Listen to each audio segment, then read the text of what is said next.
PSC tips and ട്രിക്സിലേക്ക് ഏവർക്കും സ്വാഗതം.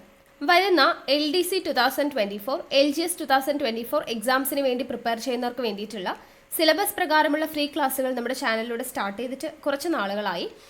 അപ്പോൾ നമ്മളിപ്പോൾ ഒരു ദിവസം 6 ക്ലാസ്സുകൾ വെച്ചാണ് നൽകിക്കൊണ്ടിരിക്കുന്നത്. അപ്പോൾ 6 ക്ലാസ്സുകളുടെ സമയം ഞാനൊന്ന് പറയാം. പുതുതായിട്ട് ഒരുപാട് പേര് നമ്മുടെ ചാനലിലോട്ട് വന്നിട്ടുണ്ട്. അപ്പോൾ പഴയ ആളുകൾക്ക് അറിയാം, നമ്മുടെ കണ്ടിന്യൂസ് ആയിട്ട് ക്ലാസ് കാണുന്ന എല്ലാവർക്കും കൃത്യമായിട്ട് ഏതൊക്കെ സമയത്ത് ക്ലാസ് വരുമെന്ന് അറിയാം. പുതുതായിട്ട് ജോയിൻ ചെയ്തവർക്ക് വേണ്ടി പറയാം, കാലത്ത് 6 മണിക്കൊരു ക്ലാസ് ഉണ്ടായിരിക്കും, 9 മണിക്കൊരു ക്ലാസ്, 12 മണിക്കൊരു ക്ലാസ്, 3 മണിക്കൊരു ക്ലാസ്, രാത്രി 8 മണിക്കൊരു ക്ലാസ്, 10:30 ക്ലാസ്. അതിൽ രാത്രിയുള്ള 2 ക്ലാസ്സുകൾ 8 മണിയുടെയും 10:30യുടെയും ക്ലാസ് എന്ന് പറയുന്നത് ലൈവ് ക്ലാസ് ആണ്. അതിൽ 8 മണിക്ക് നമ്മൾ PYQ ഡിസ്കഷൻ ആണ്, അതായത് നമ്മൾ കാലത്ത് പഠിക്കുന്ന GK പോർഷൻസ്, ആ ഭാഗത്ത് നിന്നും PSC റീസെൻ്റ് ആയിട്ട് ചോദിച്ചിട്ടുള്ള പരീക്ഷകൾ, പ്രത്യേകിച്ച് 2021 മുതൽ 24 വരെയുള്ള വർഷങ്ങളിൽ ചോദിച്ചിട്ടുള്ള ക്വസ്റ്റ്യൻസ് ആണ് നമ്മൾ ഡിസ്കസ് ചെയ്യുന്നത്. പിന്നെ രാത്രി 10:30 എക്സ്പെക്റ്റഡ് കറണ്ട് അഫയേഴ്സിൻ്റെ ക്ലാസ് ആണ്. കൂടാതെ അതിൻ്റെ കൂട്ടത്തിൽ കലാകായികം സാഹിത്യം സംസ്കാരം എന്ന് പറയുന്ന ഭാഗം കൂടെ നമ്മൾ പഠിക്കുന്നുണ്ട്. അതുകൂടാതെ നമ്മൾ ബാക്കിയുള്ള കാലത്തുള്ള ക്ലാസ്സുകൾ എന്ന് പറയുന്നത് മാത്സ്, ഇംഗ്ലീഷ്, മലയാളം, അതുപോലെ GK portions, SCERT, NCERT base ചെയ്തിട്ടുള്ള ക്ലാസ്, ഇതെല്ലാം അടങ്ങുന്നതാണ്. അപ്പോൾ ഒരു ദിവസം തന്നെ നമ്മൾ എല്ലാ ഭാഗങ്ങളും കവർ ചെയ്തിട്ടുള്ള ഒരു കംപ്ലീറ്റ് പാക്കേജ് ആണ് നമ്മുടെ ക്ലാസ് എന്ന് പറയുന്നത്. പിന്നെ നമ്മൾ ദിവസവും പഠിക്കുന്ന പോർഷൻസ് രാത്രി PYQ ഡിസ്കസ് ചെയ്യുന്നു. അതുകൂടാതെ നമ്മൾ വീക്ക്ലി എക്സാം കണ്ടക്ട് ചെയ്യുന്നുണ്ട്. എല്ലാ ആഴ്ചയും ശനിയാഴ്ച രാത്രി 8 മണിക്ക് ഒരാഴ്ച പഠിച്ച കാര്യങ്ങളുടെ പരീക്ഷ നമ്മൾ നടത്തുന്നുണ്ട്. മാസം നമ്മളൊരു പരീക്ഷ നടത്താറുണ്ട്, 100 മാർക്കിൻ്റെ പരീക്ഷ മന്ത്ലി ആയിട്ട് നമ്മൾ നടത്താറുണ്ട്, ഒരു മാസം പഠിച്ച കാര്യങ്ങൾ റിവിഷൻ. അപ്പോൾ സിസ്റ്റമാറ്റിക് ആയിട്ടാണ് നമ്മൾ കൊണ്ടുപോകുന്നത്. അപ്പോൾ കൃത്യമായിട്ട് ഫോളോ ചെയ്യുന്നവർക്ക് നല്ലൊരു റിസൾട്ട് ഉണ്ടാക്കാനായിട്ട് പറ്റുന്നതാണ്. ഓക്കെ, അപ്പോൾ നമ്മുടെ ക്ലാസ്സുകളൊക്കെ ഇഷ്ടമാവുന്നുണ്ടെങ്കിൽ ലൈക്ക് ചെയ്യുക, അതുപോലെ തന്നെ മാക്സിമം പേരിലോട്ട് ഷെയർ ചെയ്ത് കൊടുക്കുക. എന്തെങ്കിലും സജഷൻസ് ഉണ്ടെങ്കിൽ താഴെ കമൻറ്റായിട്ട് അറിയിക്കാം. പിന്നെ ക്ലാസ്സുകളുടെ കൃത്യമായിട്ട് നോട്ടിഫിക്കേഷൻ വരുന്നില്ല എന്ന് ഒരുപാട് പേര് പറയുന്നുണ്ട്. അപ്പോൾ അങ്ങനെയുള്ളവരുണ്ടെങ്കിൽ നിങ്ങൾ നമ്മുടെ ടെലഗ്രാം ചാനലിൽ ജോയിൻ ചെയ്യുക. കാരണം നിങ്ങൾക്ക് ഓരോ ദിവസവും ഏതൊക്കെ ക്ലാസ്സുകളാണ് വരുന്നത്, ഏതൊക്കെ സമയത്താണ് എന്നുള്ളത് നമ്മൾ തലേ ദിവസം രാത്രി തന്നെ ഇട്ട് തരുന്നതാണ് ടെലഗ്രാമിൽ. പിന്നെ കൃത്യമായിട്ട് വീഡിയോസ് വരുന്നതിനനുസരിച്ചിട്ട് നിങ്ങൾക്ക് ടെലഗ്രാമിൽ ലിങ്കും ഷെയർ ചെയ്ത് തരും. അപ്പോൾ നിങ്ങൾക്ക് ഒരു വീഡിയോ പോലും മിസ്സായി പോവാതെ കാണാൻ വേണ്ടി പറ്റും. ഓക്കെ, അപ്പോൾ ഇന്നത്തെ ക്ലാസ്സിലോട്ട് നമുക്ക് കിടക്കാം. അപ്പോൾ ഇന്ന് നമ്മൾ മാത്സിൽ ജിയോമെട്രി എന്ന് പറയുന്ന ഭാഗമുണ്ട് അല്ലേ, ജ്യാമിതീയ രൂപങ്ങൾ, ജിയോമെട്രി. അപ്പോൾ ജിയോമെട്രിയിൽ നമുക്ക് ട്രയാങ്കിൾ പഠിക്കാനുണ്ട്, റെക്റ്റാങ്കിൾ, സർക്കിൾ അല്ലേ, അങ്ങനെ എല്ലാ കാര്യങ്ങളും പഠിക്കാറുണ്ട്. അപ്പോൾ ഇന്ന് നമ്മൾ നോക്കുന്നത് ത്രികോണമാണ് കേട്ടോ. ത്രികോണം, ട്രയാങ്കിളിനെ കുറിച്ചാണ് നമ്മൾ പഠിക്കാനായിട്ട് പോകുന്നത്. ഓക്കെ, അപ്പോൾ ട്രയാങ്കിൾ എന്ന് പറയുന്നത് ഒരുപാട് തരത്തിലുള്ള ട്രയാങ്കിൾസ് ഉണ്ട്. അപ്പോൾ നമ്മൾ ഇന്ന് പഠിക്കുന്നത് നമ്മുടെ ഒരു സാധാരണ ഒരു ത്രികോണം എന്ന് പറയുന്നത് എന്താണ്, എങ്ങനെയാണ് അതിൻ്റെ ചുറ്റളവ് കാണാൻ, അതുപോലെ പരപ്പളവ് കാണാൻ, അങ്ങനെ ഒരുപാട് പ്രോബ്ലംസ് നമുക്ക് ഈ ജിയോമെട്രിയുടെ ഭാഗത്ത് നിന്നും ചോദിക്കാറുണ്ട്. അപ്പോൾ ത്രികോണം എന്ന് പറയുന്ന ഭാഗമാണ് നമ്മൾ ഇന്നത്തെ ക്ലാസ്സിൽ ഡീറ്റെയിൽഡ് ആയിട്ട് പഠിക്കാനായിട്ട് പോകുന്നത്. അപ്പോൾ നമുക്ക് എന്തായാലും ക്ലാസ് സ്റ്റാർട്ട് ചെയ്യാം. അപ്പോൾ ത്രികോണം എന്ന് പറയുമ്പോൾ നമുക്കറിയാം, സമഭുജ ത്രികോണമുണ്ട്, സമപാർശ്വ ത്രികോണമുണ്ട്, വിഷമഭുജ ത്രികോണമുണ്ട്, അങ്ങനെ ഒത്തിരി ത്രികോണങ്ങളുണ്ട്. അപ്പോൾ നമുക്കതെല്ലാം പഠിക്കാം. ആദ്യം നമ്മൾ സാധാരണ ഒരു ത്രികോണം, എന്താണ് ത്രികോണം? ത്രികോണം, എന്ന് വെച്ചാൽ എന്താണ്? 3 അല്ലെ, 3 കോണുകളുള്ള, അതായത് 3 വശങ്ങൾ. ഇവിടെ നമ്മൾ ഒരു ത്രികോണം വരച്ചിട്ടുണ്ട്. ഇവിടെ എത്ര വശങ്ങളുണ്ട്? 1, 2, 3 അല്ലെ. അപ്പോൾ ഇങ്ങനെ 3 വശങ്ങൾ, ഇതിന് നമുക്ക് പേര് നൽകാം ABC എന്ന് പേര് നൽകിയാൽ ABC എന്ന് പറയുന്ന 3 വശങ്ങളുണ്ട്. ആ 3 വശങ്ങൾ ചേരുന്ന ഭാഗത്ത് എല്ലാം എന്തുണ്ട്? ഓരോ കോണുകളും ഉണ്ട് അല്ലേ. അപ്പോൾ ഇവിടെ 3 കോണുകൾ നമുക്ക് കാണാനായിട്ട് പറ്റും. അപ്പോൾ ഇങ്ങനെ 3 വശങ്ങളും 3 കോണുകളും ഉള്ളതിനെയാണ് നമ്മൾ എന്തെന്ന് പറയുന്നത്? ത്രികോണം അല്ലെങ്കിൽ ട്രയാങ്കിൾ എന്ന് പറയുന്നത്. ട്രൈ എന്ന് വെച്ചാൽ എന്താണ്? 3, ആംഗിൾ എന്ന് വെച്ചാൽ എന്താണ്? കോണ് അല്ലെ.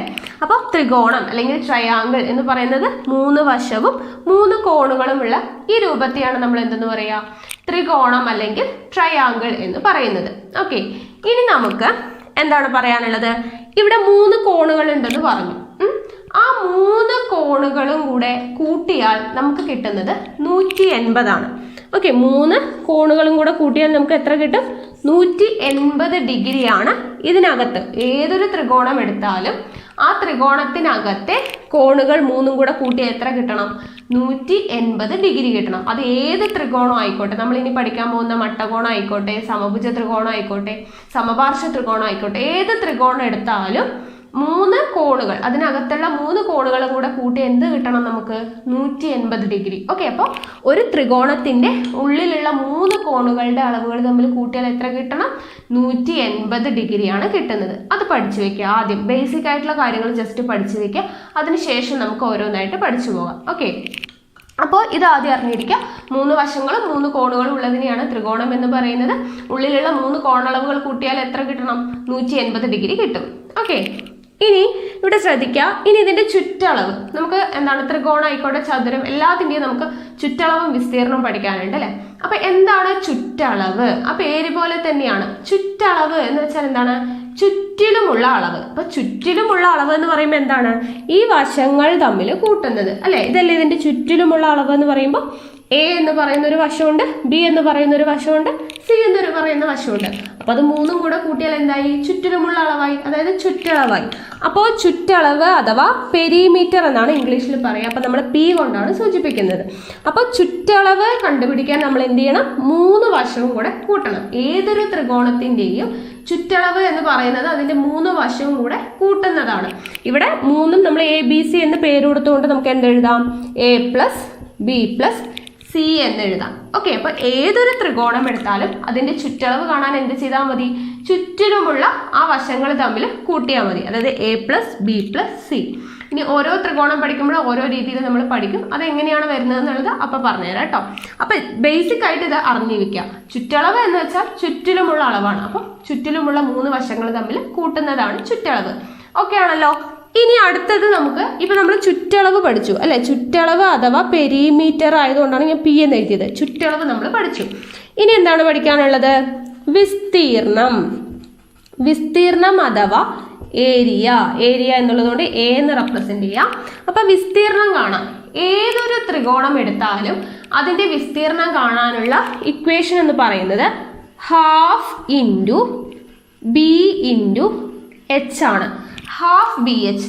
അപ്പൊ ഇതിലെ ബി എന്ന് പറയുന്നത് എന്താണെന്നറിയോ? ബേസ് ആണ്. അതായത് ഏതൊരു ത്രികോണത്തിന്റെയും ബേസ്. ബേസ് എന്ന് പറയുന്നത് ഈ താഴെ കിടക്കുന്ന ഭാഗമായിരിക്കും എല്ലാ ത്രികോണത്തിന്റെയും ബേസ് ആയിട്ട് വരുന്നത്. അപ്പോൾ ബേസ് എന്ന് പറയുന്നത് ഇതാണെങ്കിൽ എച്ച് എന്താണ്? എച്ച് എന്ന് പറയുന്നത് ആ ബേസിലോട്ടുള്ള ഹൈറ്റ്. ഇപ്പൊ ഇങ്ങനെയാണ് നമ്മൾ വരയ്ക്കുന്നത്. ഇതാണ് ബേസ് എങ്കിൽ ഈ ഹൈറ്റ് ബേസിലോട്ട്, മുകളിലെ ഈ ശീർഷത്തിൽ നിന്നും ബേസിലോട്ടുള്ള ഈ ഹൈറ്റിനെയാണ്, ഉയരത്തെയാണ് നമ്മൾ എന്തെന്ന് പറയുന്നത്? ഉന്നതിയെയാണ് നമ്മൾ എന്തെന്ന് പറയുന്നത്? എച്ച് എന്ന് സൂചിപ്പിക്കുന്നത്. അപ്പോൾ ഇങ്ങനെ ഒരു ഉന്നതി എച്ച് ഉണ്ട്. ബേസും നമുക്ക് അറിയാമെങ്കിൽ നമുക്ക് എന്ത് കണ്ടുപിടിക്കാം? ഒരു ത്രികോണത്തിന്റെ വിസ്തീർണം കണ്ടുപിടിക്കാം. ഓക്കെ, അപ്പോൾ ഈ പാദം അല്ലെ, ബേസ് എന്ന് പറയുമ്പോൾ എന്താണ് മലയാളത്തിൽ പറയാം? പാദം. അപ്പൊ പാദത്തിലോട്ട്, ശീർഷത്തിൽ നിന്നും പാദത്തിലോട്ട് ഇങ്ങനെ ഒരു ലംബം വരച്ചാൽ അതിനെയാണ് നമ്മൾ ഹൈറ്റ് അല്ലെങ്കിൽ ഉയരം അല്ലെങ്കിൽ ഉന്നതി എന്ന് പറയുന്നത്. അപ്പൊ ആ ഉയരം നമുക്ക് കിട്ടിയാൽ അര ഇൻറ്റു ബി ഇൻറ്റു എച്ച്, അതായത് ഹാഫ് ബി എച്ച് എന്ന് വെച്ചാൽ എന്താണ്? അര ഇൻറ്റു പാദം ഇൻറ്റു ഈ ലംബം. ലംബം എന്ന് പറയുന്നത് എന്താണ്? ഇവിടെ ഉന്നതിയാണ് പറയുന്നത്. ഓക്കെ, അതായത് ശീർഷത്തിൽ നിന്നും ബേസിലോട്ടുള്ള ഉയരം. അപ്പൊ അത് ഗുണിക്കുന്നതാണ് എന്തെന്ന് പറയുന്നത്? വിസ്തീർണം എന്ന് പറയുന്നത്.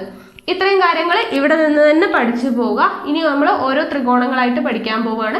അതുമായിട്ട് ബന്ധപ്പെട്ടിട്ടുള്ള പ്രോബ്ലംസ് നമ്മൾ ചെയ്യാൻ പോവാണ്. അപ്പോൾ ശ്രദ്ധിക്കുക, എന്തൊക്കെയാണ് നമ്മൾ പറഞ്ഞത്? 3 വശങ്ങളും 3 കോണുകളുമുള്ള ഈ രൂപത്തെയാണ് നമ്മൾ ത്രികോണം എന്ന് പറയുന്നത്. ത്രികോണത്തിന്റെ 3 കോണുകൾ, ഉള്ളിലുള്ള 3 കോണുകളും കൂടെ കൂട്ടിയാൽ നമുക്ക് എത്ര കിട്ടണം? 180 ഡിഗ്രി കിട്ടും. ദെൻ ചുറ്റളവ് കാണാനുള്ള ഇക്വേഷൻ ചുറ്റിലുമുള്ള അളവാണ്. അപ്പൊ 3 വശങ്ങളും തമ്മിൽ കൂട്ടണം അല്ലെ. അപ്പൊ A plus B plus C ആണ് എന്തെന്ന് പറയുന്നത്? ഒരു ത്രികോണത്തിന്റെ ചുറ്റളവ് എന്ന് പറയുന്നത്. ദെൻ വിസ്തീർണം എന്ന് പറയുന്നത് അര ബി എച്ച് ആണ്, ഹാഫ് ബി എച്ച്. ബി എന്ന് പറയുന്നത് എന്താണ്? ബേസ് അഥവാ പാദം. എച്ച് എന്ന് പറയുന്നത് ആ പാദത്തിലോട്ട് വരയ്ക്കുന്ന ലംബം അഥവാ ഹൈറ്റ്, ഉന്നതി എന്നൊക്കെ പറയും. ഓക്കെ, അപ്പൊ ഹാഫ് ബി എച്ച് ആണ് ഏതൊരു ത്രികോണത്തിന്റെയും വിസ്തീർണം കാണാനുള്ള ഇക്വേഷൻ. ചുറ്റളവ് കാണാനുള്ള ഇക്വേഷൻ എന്താ? A plus B plus C ആണ്. ഓക്കെ ആണല്ലോ. ഇത്രയും കാര്യങ്ങൾ പഠിച്ചില്ലേ? ഇനി നമുക്ക് പ്രോബ്ലം ചെയ്യാൻ നോക്കാം. ഇവിടെ നോക്കാം, താഴെ പറയുന്നതിൽ ഏതാണ് ഒരു ത്രികോണത്തിന്റെ വശങ്ങളാകുന്ന അളവുകൾ? അപ്പോൾ ഈ ക്വസ്റ്റ്യൻ എന്ന് പറയുന്നത് ഏതൊരു ത്രികോണം എന്ന് പറയുമ്പോൾ ഒരു സാധാരണ ഒരു ത്രികോണത്തെ ബേസ്, നമ്മളിപ്പോൾ ഒരു സാധാരണ ഒരു ത്രികോണത്തെ കുറിച്ചാണ് പഠിച്ചത് അല്ലെ. 3 വശങ്ങളും 3 കോണുകളുമുള്ള എന്താണ് ത്രികോണം എന്ന് പറഞ്ഞു. ഉള്ളിലുള്ള കോണുകളുടെ അളവ് 180 ഡിഗ്രി എന്ന് പറഞ്ഞു. ചുറ്റളവ് പഠിച്ചു, വിസ്തീർണം പഠിച്ചു. അപ്പൊ അങ്ങനെയുള്ള ഒരു സാധാരണ ത്രികോണത്തിന്റെ കേസാണ് നമ്മൾ ഈ പറയുന്ന ക്വസ്റ്റ്യൻസ് എല്ലാം. ഓക്കെ, ഇനി നമ്മൾ അടുത്തത് ഓരോ ടൈപ്പ് പഠിക്കും. അപ്പൊ അതിനനുസരിച്ചുള്ള ക്വസ്റ്റ്യൻസ് അപ്പൊ ചെയ്യാം. അപ്പൊ സാധാരണ ഒരു ത്രികോണം എടുത്താൽ അതിന്റെ വശങ്ങളാവുന്ന അളവുകൾ ഏതാണ് എന്നുള്ളതാണ് ചോദ്യം. അപ്പൊ നമുക്ക് 4 അളവുകൾ തന്നിട്ടുണ്ട് അല്ലെ. 3 വശമാണ് ഉള്ളത്. അപ്പൊ 3 എന്താണ് നമ്പേഴ്സ് വീതം തന്നിട്ടുണ്ട്. അപ്പോൾ ഇതിൽ ഒരു ത്രികോണത്തിന്റെ വശങ്ങളാവുക എന്ന് പറയുമ്പോൾ അതിനൊരു കണ്ടീഷൻ ഉണ്ട്. എന്താണെന്ന് വെച്ചാൽ നമുക്ക് തന്നിട്ടുള്ള 3 അളവുകളിൽ ഏറ്റവും വലിയ അളവ് എന്ന് പറയുന്നത് ഏറ്റവും വലിയ അളവ് എന്ന് പറയുന്നത് ബാക്കിയുള്ള 2 ചെറിയ അളവിന്റെ തുക എന്ന് പറയുന്നത് ആ വലിയ അളവിനേക്കാളും കൂടുതലായിരിക്കണം. അതായത് ഇവിടെ നോക്കുക, ഇവിടെ ഏറ്റവും വലുത് ഏതാണ്? 9 ആണ് അല്ലേ? ഈ 9 നമ്മൾ മാറ്റി നിർത്തിയാൽ ബാക്കിയുള്ള ഈ 2ഉം കൂടെ കൂട്ടുമ്പോൾ അതിനേക്കാളും വലിയ നമ്പർ വരണം. 9നേക്കാളും വലുത് വന്നാൽ മാത്രമേ അതൊരു ത്രികോണത്തിന്റെ വശമാകുള്ളൂ. അപ്പോൾ ത്രികോണത്തിന് 3 വശങ്ങളാണോ എന്ന് കണ്ടുപിടിക്കാൻ എന്ത് ചെയ്യണം? അതിലെ ഏറ്റവും വലിയ അളവ് എടുക്കുക. ബാക്കിയുള്ള 2 അളവുകൾ കൂട്ടുമ്പോൾ അതിനേക്കാളും വലിയ വശത്തേക്കാളും വലിയ നമ്പറാണ് കിട്ടുന്നതെങ്കിൽ അത് ത്രികോണത്തിന്റെ വശങ്ങളാണ് എന്ന് നമുക്ക് പറയാം. അപ്പൊ ഇവിടെ നോക്കുക, ഇവിടെ വലുത് ഏതാണ്? 9 ആണ്. ഈ 6ഉം 3ഉം കൂടെ കൂട്ടുമ്പോൾ എത്രയാ കിട്ടുക? 6ഉം 3ഉം കൂടെ കൂട്ടിയാൽ 9 ആണ് വരിക അല്ലെ? അപ്പോൾ 9 എന്ന് പറയുന്നത് 9നോടൊപ്പം സെയിം ആണ് വരുന്നത്. നമുക്ക് എന്ത് വേണം? 9നേക്കാളും വലുത് വേണം. അപ്പൊ ഇതൊരിക്കലും എന്താവില്ല? ഒരു ത്രികോണത്തിന്റെ വശങ്ങളാവില്ല. ഓക്കെ, അടുത്തത് നോക്കാം. 2, 1, 4. ഇതിലെ ഏറ്റവും വലിയ വശം ഏതാണ്? 4 ആണ് അല്ലെ? ഇനി അടുത്തത് ഈ 2ഉം കൂടെ കൂട്ടുക. 2ഉം 1ഉം കൂടെ കൂട്ടിയ 3 ആണ് വരുന്നത്. 3 എന്ന് പറയുന്നത് 4നേക്കാളും ചെറുതാണ്. അതുകൊണ്ട് എന്താണ്? ഇതും ഒരു ത്രികോണത്തിന്റെ വശം ആവില്ല. ഓക്കെ, നെക്സ്റ്റ് നോക്കുക. 15, 7, 6. ഇവിടെ ഏറ്റവും വലിയ വശം ഏതാണ്? 15 ആണ്. 7ഉം 6ഉം കൂടെ കൂട്ടിയാൽ എത്രയാണ്? 13 ആണ്. 15നേക്കാളും ചെറുതല്ലേ 13? അതുകൊണ്ട് ഇതും എന്താവില്ല? ത്രികോണത്തിന്റെ വശങ്ങളാവില്ല. നെക്സ്റ്റ് നോക്കുക. 5, 8, 12. ഇവിടെ ഏറ്റവും വലുത് ഏതാ? 12. 5ഉം 8ഉം കൂടെ കൂട്ടിയാൽ 13 കിട്ടും അല്ലെ? 13 എന്ന് പറയുന്നത് ഈ വലിയ വശത്തേക്കാൾ, അതായത് 12നേക്കാളും വലുതല്ലേ? അപ്പൊ ഉറപ്പായും എന്താണ്? ഇതാണ് ത്രികോണത്തിന്റെ വശങ്ങളാവുന്നത്. ഓക്കെ, അപ്പോൾ ഒരു ത്രികോണത്തിന്റെ വശങ്ങളാവുമോ എന്ന് ചെക്ക് ചെയ്യാൻ നമ്മൾ എന്താണ് ചെയ്യേണ്ടത്? തന്നിട്ടുള്ള 3 വശങ്ങളിൽ ഏറ്റവും വലിയ വശം ഏതാണ് എന്ന് നോക്കാം. ബാക്കിയുള്ള 2 ചെറിയ വശങ്ങൾ തമ്മിൽ കൂട്ടുമ്പോൾ ആ വലിയ വശത്തേക്കാളും വലിയ നമ്പർ കിട്ടിയാൽ അത് ഉറപ്പായും എന്താണ്? ഒരു ത്രികോണത്തിന്റെ 3 വശങ്ങളാവാൻ ചാൻസ് ഉള്ളതാണ്. ഓക്കെ ആണല്ലോ? അപ്പൊ ഇങ്ങനെയാണ് കണ്ടുപിടിക്കുന്നത്. അപ്പോൾ എങ്ങനെയാണ് ഒരു ത്രികോണത്തിന്റെ വശങ്ങളാവുന്നത് എന്നുള്ളത് മനസ്സിലായില്ലേ? ഇനി നമുക്ക് അടുത്ത ചോദ്യം നോക്കാം. അടുത്തത് നോക്കുക. ഒരു ത്രികോണത്തിന്റെ 3 കോണുകളുടെ അംശബന്ധം 1:3:5 എങ്കിൽ ചെറിയ കോണിന്റെ അളവ് എത്ര? അപ്പൊ നമുക്ക് 3 കോണുകളുടെ അംശബന്ധം തന്നിട്ടുണ്ട്. അംശബന്ധം 1:3:5 എന്ന് തന്നിട്ടുണ്ട്. അതിലെ ചെറിയ കോണിന്റെ അളവാണ് നമുക്ക് കണ്ടുപിടിക്കേണ്ടത്.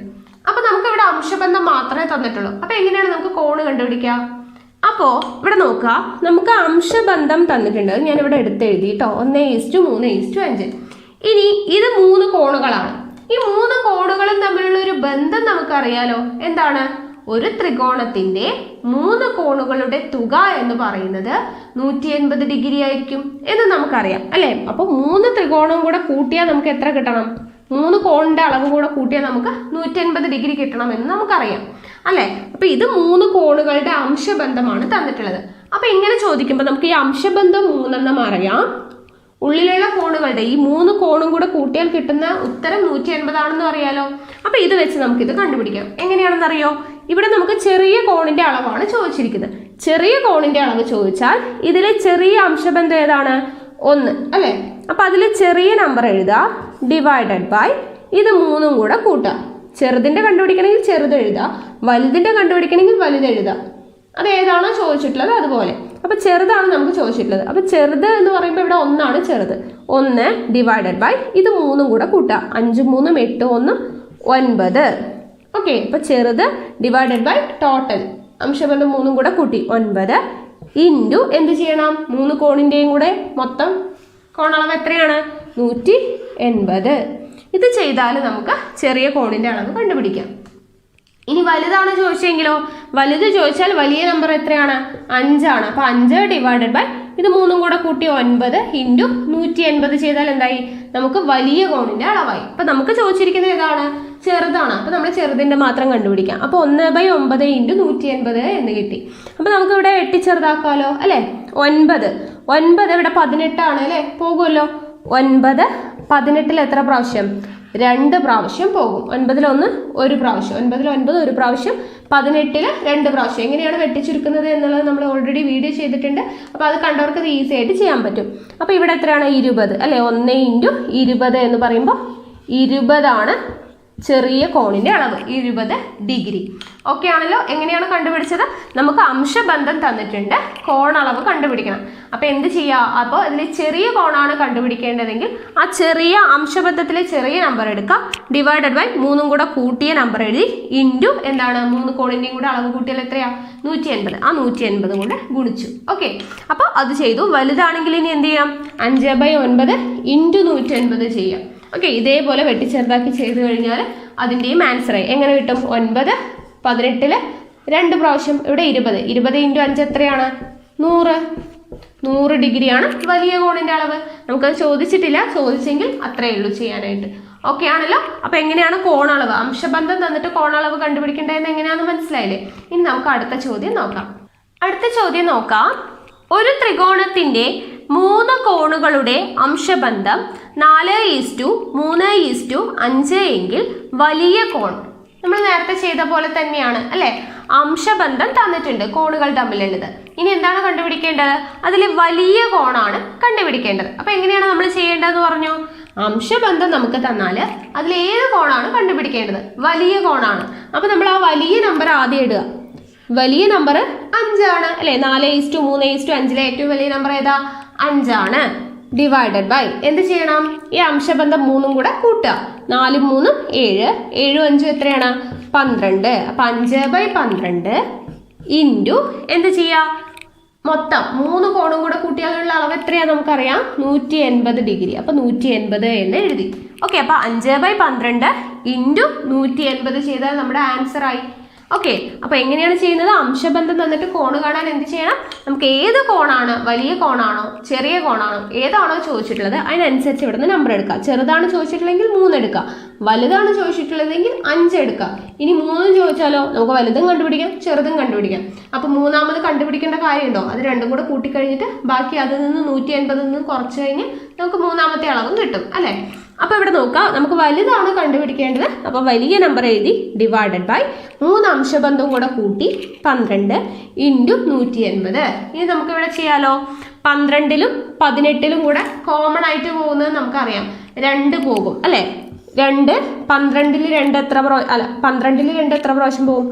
6 പ്രാവശ്യം പോകും. ഇവിടെ 18ൽ 2 എത്ര പ്രാവശ്യം പോകും? 9 പ്രാവശ്യം പോകും അല്ലേ? 2 കൊണ്ട് വെട്ടി. ഇനി ഇവിടെ 6ഉം ഇവിടെ 9ഉം ആണ് അല്ലേ? 3 കൊണ്ട് പോകുമല്ലോ. 6ൽ 3 എത്ര പ്രാവശ്യം പോകും? 2 പ്രാവശ്യം പോകും. 9ൽ 3 എത്ര പ്രാവശ്യം പോകും? 3 പ്രാവശ്യം പോകും അല്ലേ?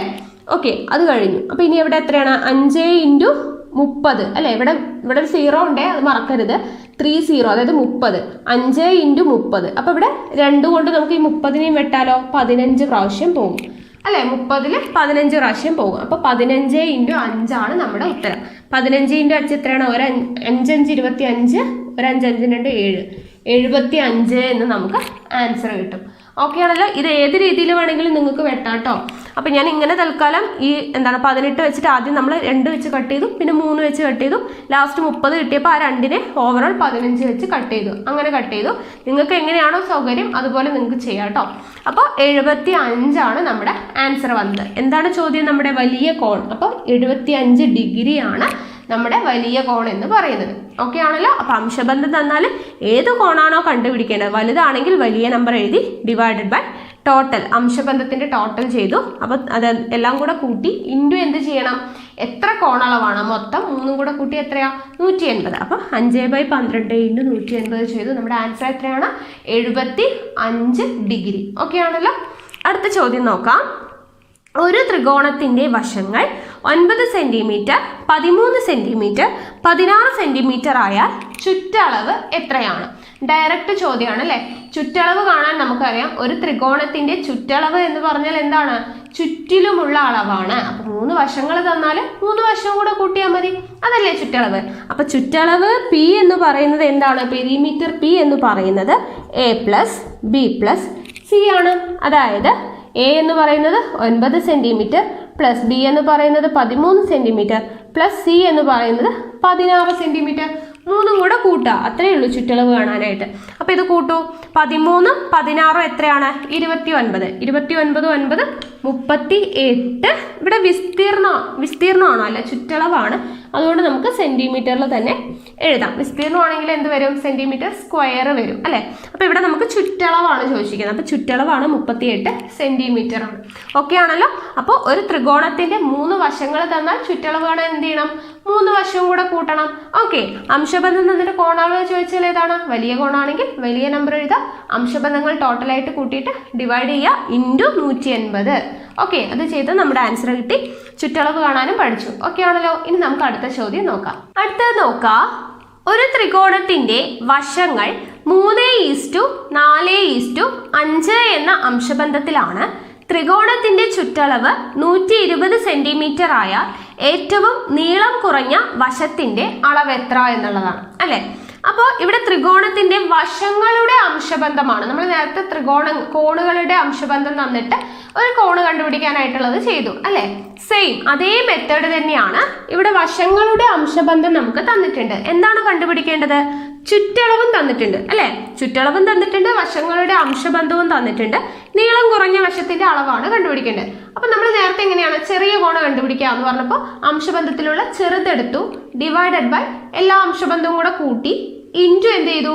കോണുകളുടെ അളവായതുകൊണ്ട് ടോട്ടൽ 3 കോണും കൂടെ കൂട്ടിയ 180 ഡിഗ്രി കൊണ്ട് ഗുണിച്ചു. അതുപോലെ തന്നെ ഇവിടെ എന്ത് ചെയ്യാം? നമുക്ക് ചെറിയ വശത്തിന്റെ അളവാണ് കാണേണ്ടത്. അപ്പൊ ചെറിയ അംശബന്ധം ഏതാണ്? 3 ഡിവൈഡഡ് ബൈ എല്ലാ അംശബന്ധവും കൂടെ കൂട്ടാൻ നേരത്തെ പോലെ തന്നെ 5 4 9 3 12 ഇൻറ്റു എന്ത് ചെയ്യുക?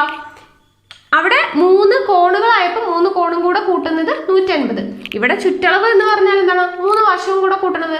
അപ്പൊ 3 വശവും കൂടെ കൂട്ടുന്നത് 120 ആണ്. ചുറ്റളവ് നമുക്ക് തന്നിട്ടുണ്ട്. അപ്പൊ അതുകൊണ്ട് ഇൻറ്റു ചെയ്യുക. ഓക്കെ. അപ്പോൾ കോണുകളുടെ അതേ മെത്തേഡ് തന്നെയാണ്. അംശബന്ധം തന്നിട്ട് നമുക്ക് കോണ് ചോദിച്ചാലും വശം ചോദിച്ചാലും നമുക്ക് എന്താണ്? അതിലെ ചെറുതാണ് ചോദിച്ചിട്ടില്ലെങ്കിൽ ചെറിയ വശം എഴുതാം, ഡിവൈഡഡ് ബൈ ടോട്ടൽ ആ അംശബന്ധം 3 കൂടെ കൂട്ടിയത് ഇൻറ്റു കോണാണെങ്കിൽ 180 കൊണ്ട് ഗുണിക്കുക, വശങ്ങളുടെ ആണ് ചോദിച്ചിട്ടുള്ളതെങ്കിൽ അതിൻ്റെ ചുറ്റളവ് കൊണ്ട് ഗുണിക്കുക. ഓക്കെ ആണല്ലോ? അപ്പോൾ 3/12 ഇൻറ്റു 120 എന്ന് കിട്ടി. 12 12ൽ എത്ര പ്രാവശ്യം? ഒരു പ്രാവശ്യം. അപ്പോൾ ഇവിടെ 10, അതായത് 10 ഇൻറ്റു 3 എത്രയാണ്? 30 എന്ന് നമുക്ക് കിട്ടി അല്ലേ? 30 സെന്റിമീറ്റർ ആണ് നമ്മുടെ ചെറിയ ഏറ്റവും നീളം കുറഞ്ഞ വശത്തിന്റെ അളവ്. ഓക്കെ ആണല്ലോ? ഇത്രയേ ഉള്ളൂ. അപ്പം അംശബന്ധം തന്നിട്ട് നമുക്ക് കോണളവ് ചോദിച്ചാലും അംശബന്ധം തന്നിട്ട് നമുക്ക് വശം ചോദിച്ചാലും എങ്ങനെയാണ്? സെയിം മെത്തേഡ് തന്നെയാണ്. ഏതാണോ ചോദിച്ചിരിക്കുന്നത്, ചെറുതാണെങ്കിൽ ചെറുത്, വലുതാണെങ്കിൽ വലുത്, ആ അംശബന്ധം എഴുതുക, ഡിവൈഡഡ് ബൈ അംശബന്ധം 3 കൂടെ കൂട്ടുന്നത് ഇൻറ്റു കോണളവാണെങ്കിൽ 180 കൊണ്ട് ഗുണിക്കുക, വശമാണ് ചോദിച്ചിരിക്കുന്നതെങ്കിൽ ചുറ്റളവ് കൊണ്ട് ഗുണിക്കുക. ഓക്കെ ആണല്ലോ? കിട്ടിയില്ലേ? അപ്പൊ നമ്മുടെ ആൻസർ എത്രയാണ്? 30 സെന്റിമീറ്റർ. അടുത്തത് നോക്കുക. ഒരു ത്രികോണത്തിന്റെ പാദം 12 സെന്റിമീറ്റർ, ഉയരം 10 സെന്റിമീറ്റർ, വിസ്തീർണം കാണാൻ. ഡയറക്റ്റ് ക്വസ്റ്റ്യൻ ആണ് അല്ലെ? പാദവും തന്നിട്ടുണ്ട്, ഉയരവും തന്നിട്ടുണ്ട്. വിസ്തീർണം കണ്ടുപിടിക്കാൻ എന്താണ്? നമ്മൾ പഠിച്ചു വിസ്തീർണം. Area A = 1/2 into B into H. B എന്താണ്? പാദം. H എന്താണ്? ഉയരം. രണ്ടും തന്നിട്ടുണ്ട്. അപ്പൊ വാല്യൂസ് ഇട്ട് കൊടുത്താൽ മതി അല്ലെ? അപ്പൊ 1/2 ഇൻറ്റു പാദം എത്രയാണ്? 12 അല്ലെ? 12 സെന്റിമീറ്റർ ഇൻറ്റു ഉയരം എന്ന് പറയുന്നത് 10 സെന്റിമീറ്റർ ആണ്. അപ്പൊ ഇനി നമ്മൾ എന്ത് ചെയ്യുക? ഇവിടെ കട്ട് ചെയ്ത് പോവാലോ. 2ൽ 2 ഒരു പ്രാവശ്യം, 12ൽ 2 6 പ്രാവശ്യം. 1 ഇൻറ്റു 6 ഇൻറ്റു 10 എന്ന് പറഞ്ഞാൽ എത്രയാണ്? 60 സെന്റിമീറ്റർ സ്ക്വയർ ആണ്. വിസ്തീർണം അല്ലേ? അപ്പൊ സെന്റിമീറ്റർ സ്ക്വയർ ആണ്. ഇനി അടുത്തത് എളുപ്പമാണ് അല്ലേ? അതുകൊണ്ടാണ് ഞാൻ പിന്നീട് പറയാത്തത്. നമുക്ക് പാദവും തന്നിട്ടുണ്ട്, ഉയരവും തന്നിട്ടുണ്ട്. വിസ്തീർണം കാണാനുള്ള ഇക്വേഷൻ എന്താണ്? 1/2 ഇൻറ്റു പാദം ഇൻറ്റു ഉയരം, 1/2 ഇൻറ്റു BH അല്ലെ? 1/2 ഇൻറ്റു ബേസ് ഇൻറ്റു ഹൈറ്റ് ആണ്. നമ്മളത് ഡയറക്റ്റ് വാല്യൂ സബ്സ്റ്റിറ്റ്യൂട്ട് ചെയ്തു. നമുക്ക് ആൻസർ എത്ര കിട്ടി? 60 സെന്റിമീറ്റർ സ്ക്വയർ എന്ന് കിട്ടി. ഓക്കെ. അടുത്തത് സെയിം അതുപോലെ തന്നെയാണ്. പാദം 10 സെന്റിമീറ്റർ ആണ്, ഉയരം 8 സെന്റിമീറ്റർ ആണ്, വിസ്തീർണം കാണാനാണ് ചോദ്യം. അപ്പൊ പാദം, ഉയരം അത് രണ്ടും തന്നിട്ടുണ്ടെങ്കിൽ ഏരിയ കാണാനുള്ള ഇക്വേഷൻ എന്താണ്? 1/2 BH ആണ്. അതായത് 1/2 ഇൻറ്റു ബി എന്ന് പറയുന്നത് എത്രയാണ്? 10 ഇൻറ്റു ഉയരം എത്രയാണ്? 8. നമ്മൾ സബ്സ്റ്റിറ്റ്യൂട്ട് ചെയ്തു. 2 10ൽ എത്ര പ്രാവശ്യം പോകും? 5 പ്രാവശ്യം. 2ൽ 2 ഒരു പ്രാവശ്യം. അപ്പോൾ ആൻസർ കിട്ടി. എന്താണ്? 5 ഇൻറ്റു 8 നമുക്ക് 40 സെന്റിമീറ്റർ സ്ക്വയർ എന്ന് നമുക്ക് ആൻസർ കിട്ടി. ഓക്കെ ആണല്ലോ? അപ്പോൾ ഇങ്ങനെയാണ് എന്ത് ഒരു ത്രികോണത്തിന്റെ വിസ്തീർണം കാണുന്നത്. അപ്പൊ നമ്മൾ എന്താണ് പഠിച്ചത്? ഒരു സാധാരണ ത്രികോണം എന്താണെന്ന് പഠിച്ചു അല്ലെ. അപ്പൊ ഒന്നുകൂടെ പറയാം, 3 വശങ്ങളും 3 കോണുകളും ഉള്ളതാണ് എന്ത് ഒരു ത്രികോണം. ഒരു ത്രികോണത്തിന്റെ ഉള്ളിലുള്ള 3 കോണുകളുടെ അളവുകൾ കൂട്ടിയാൽ നമുക്ക് 180 ഡിഗ്രി കിട്ടും. ഒരു ത്രികോണത്തിന്റെ ഏതൊരു ത്രികോണം എടുത്താലും അതിന്റെ ചുറ്റളവ് എന്ന് പറയുന്നത് എന്താണ്? ചുറ്റിലുമുള്ള അളവാണ്. അതായത് 3 വശങ്ങളും തമ്മിൽ കൂട്ടുന്നതാണ് എന്ന് പഠിച്ചു. വിസ്തീർണത്തിന്റെ ഇക്വേഷൻ പഠിച്ചു. ഏതൊരു ത്രികോണം തന്നാലും വിസ്തീർണത്തിന്റെ ഇക്വേഷൻ അര BH അല്ലെ, 1/2 ഇൻറ്റു പാദം ഇൻറ്റു ഉയരമാണ് വിസ്തീർണം എന്ന് പഠിച്ചു. പിന്നെ നമ്മൾ അംശബന്ധം തന്നിട്ട് കോണളവ് കണ്ടുപിടിക്കുന്നതും അംശബന്ധം തന്നിട്ട് നമ്മൾ വശങ്ങൾ കണ്ടുപിടിക്കുന്നതും പഠിച്ചു അല്ലെ. അല്ലെങ്കിൽ 3 അളവുകൾ തന്നിട്ട് അതിൽ ഏതാണ് ത്രികോണത്തിന്റെ വശങ്ങൾ എന്ന് കണ്ടുപിടിക്കുന്നതും നമ്മൾ പഠിച്ചു. ഏറ്റവും വലിയ അളവ് എടുക്കുക, ബാക്കിയുള്ള 2 അളവ് കൂട്ടുമ്പോൾ വലുതിനേക്കാളും വലിയ അളവ് കിട്ടുവാണെങ്കിൽ നമുക്ക് എന്താണ് അത് ത്രികോണത്തിന്റെ വശങ്ങളായിട്ട് കണക്ക് കൂട്ടാം. അപ്പൊ അങ്ങനെയുള്ള കാര്യങ്ങളൊക്കെ പഠിച്ചു. വിസ്തീർണം കാണാനായിട്ടും പഠിച്ചു. ഓക്കെ ആണല്ലോ. അപ്പൊ ഇതാണ് നമ്മളൊരു സാധാരണ ത്രികോണത്തിന്റെ കേസ് എന്ന് പറയുന്നത്. ഓക്കെ, അപ്പൊ ഇത്രയും പഠിച്ചു കഴിഞ്ഞാലോ. ഇനി നമുക്ക് ഇതിൽ മട്ടത്രികോണം വരുന്നുണ്ട്, സമഭുജ ത്രികോണം, സമപാർശ്വ ത്രികോണം, വിഷമഭുജ ത്രികോണം, ഇതെല്ലാം വരുന്നുണ്ട്. അപ്പൊ ഈ 4 തരത്തിലുള്ള ത്രികോണങ്ങളുണ്ട്. അത് നമുക്ക് അടുത്ത ഓരോ ക്ലാസ്സിലായിട്ട് പഠിച്ചു പോകാം. അപ്പോൾ ഇന്ന് നിങ്ങൾ ഈ സാധാരണ ത്രികോണത്തെ പറ്റി പഠിച്ച കാര്യങ്ങൾ വൃത്തിയായിട്ട് പഠിക്കുക. അപ്പോഴാണ് നമ്മൾ അടുത്ത ക്ലാസ് പറയുമ്പോൾ നിങ്ങൾക്ക് അത് വൃത്തിയായിട്ട് മനസ്സിലാവുള്ളൂ. ഓക്കെ ആണല്ലോ. അപ്പോൾ നിങ്ങൾക്ക് എൻ്റെ ക്ലാസ്സുകളൊക്കെ ഇഷ്ടമാവുന്നുണ്ടെങ്കിൽ വീഡിയോ ലൈക്ക് ചെയ്യുക, ഷെയർ ചെയ്യുക. നിങ്ങളുടെ സജഷൻസ് എന്തെങ്കിലും ഉണ്ടെങ്കിൽ കമൻറ്റ് ബോക്സിൽ രേഖപ്പെടുത്തുക. കൂടുതൽ വീഡിയോസിനായി ചാനൽ സബ്സ്ക്രൈബ് ചെയ്യുക.